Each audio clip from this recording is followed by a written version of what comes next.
Brad got out and we were all ready, and he went out for his safety check. I have tail lights, I have no turn signals and no brake lights. Right. So hopefully it's just a fuse. Alright, so we have a little delay. We have our brake lights, our turn signals in the back. They are not working. So before we can hit the road, Brad is going to fix that. So once again, I am so thankful he brought so many tools with him. And he's going to figure it out and fix it. So then we can head on the road. And then our first stop is supposed to be Dunkin' Coffee because we're going to get free donuts today. Alright, do you think you have the tools? I don't know. Don't make it easy, do ya? At least there's a break in the rain. Oh, there you go. There it is.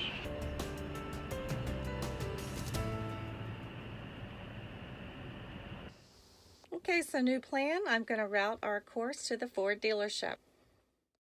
We arrived at Fairway Ford in Evans, Georgia, just outside Augusta. So we ended up getting our Dunkin' Donuts. We walked to the Dunkin' Donuts from the Ford dealer. It wasn't too far. Just All right. enjoying my breakfast here in Augusta. Yeah, taking our time in Augusta, enjoying our breakfast. Why not? All right, the rain is holding off, which is nice. Gumby is in for service to find out why the brake lights and turn signal lights won't come on. We just walked back from our breakfast, and the girls did really well. Yeah, they did. Good girlies.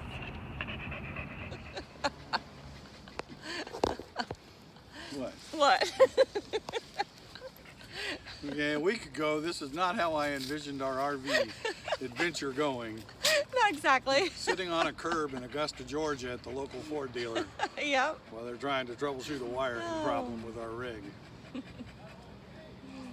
But hey, at least we're somewhere. That's right. We're doing just fine. Are we doing fine, Savvy? I think we are. Hey, it's not raining on us. Yet. And it's not super hot. I'm not burning up or sweating today, so I consider that a win. We're doing really good, girls. Just chilling. All right, so we are still waiting, but it hasn't been that long. Maybe, what, an hour? Think it's been an hour? Yeah, probably an hour. Probably an hour.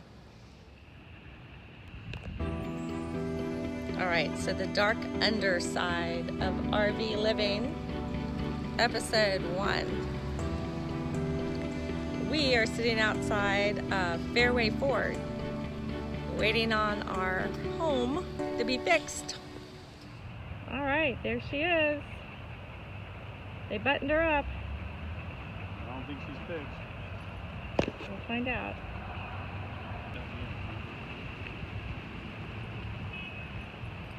We didn't know what was wrong with the rig, but we knew we needed to get it to a larger Ford dealer, better equipped to work on RVs.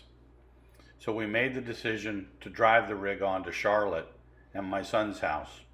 That way we would be able to empty the refrigerator, have a place for the dogs, and be able to give the rig to the Ford dealer so they could take the time they needed to diagnose the problem. This was not a decision we made lightly. It was a fairly dangerous one, but it was the best decision we had at this time, as it was Friday and we wouldn't be able to get it worked on for the weekend. We drove the 155 miles to Charlotte and arrived safely at my son's house. Capital Ford now has the rig. I'll let you know what they find.